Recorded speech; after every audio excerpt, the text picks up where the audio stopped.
Northern Territory public servant accused of disclosing official secrets has had the charges against him dismissed. Stuart McCulloch appeared in Darwin local court today, accused of sharing information about two tender applicants last year. Reporter Georgia Hitch was in court. She joins us now. Georgia, what was Mr McCulloch accused of doing? Roz, Mr McCulloch was accused of sharing information about these tender applicants over the course of two conversations last year.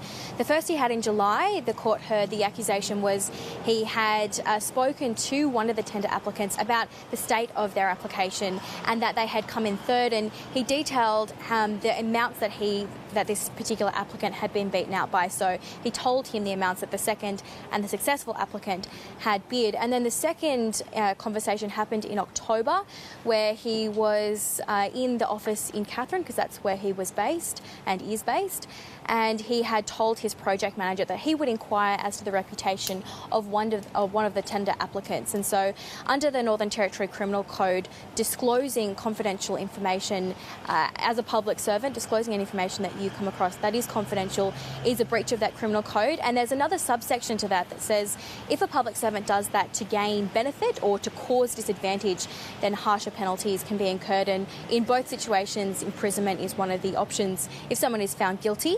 Mr McCulloch's lawyer at the time when he pleaded not guilty, because he had pleaded not guilty to both of these charges, his lawyer argued that in the first instance he had just been gossiping. It was merely a case of loose lips. He'd been having a chat to a mate about the state of his application. The tender had closed and there was really no benefit that he was gaining, and there was no disadvantage that he was causing. And as we heard today, Judge Greg Smith agreed in part with the defence's argument and dismissed both of those charges. What else were the judge's reasons then for dismissing the charges? Well, it's worth noting that Judge Greg Smith, he actually rejected some of the defence's claims that by not gaining any advantage or causing any disadvantage, really Mr McCulloch had no case to answer for. That was part of the defence's argument. And the judge said that really under the law, if you disclose any information, any confidential information, I should say, that's enough to warrant a guilty plea. But what Judge Greg Smith did say is that there was no evidence put before him by the prosecution to actually prove that the information Mr McCulloch shared was confidential.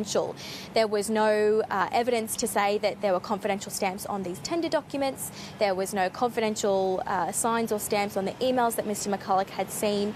And he also said that the idea and the assumption that by sharing a tender applicant, that the fact that that tender process is considered commercial in confidence, that wasn't evidence enough to find him guilty. So really this case came down to the fact that the judge thought there wasn't enough evidence, or there really wasn't any evidence at all to prove that this information was confidential. So he dismissed both of those charges against Mr McCulloch, and he also ordered the Office of the Police Commissioner to pay the court costs of $1,500. Thanks, Georgia.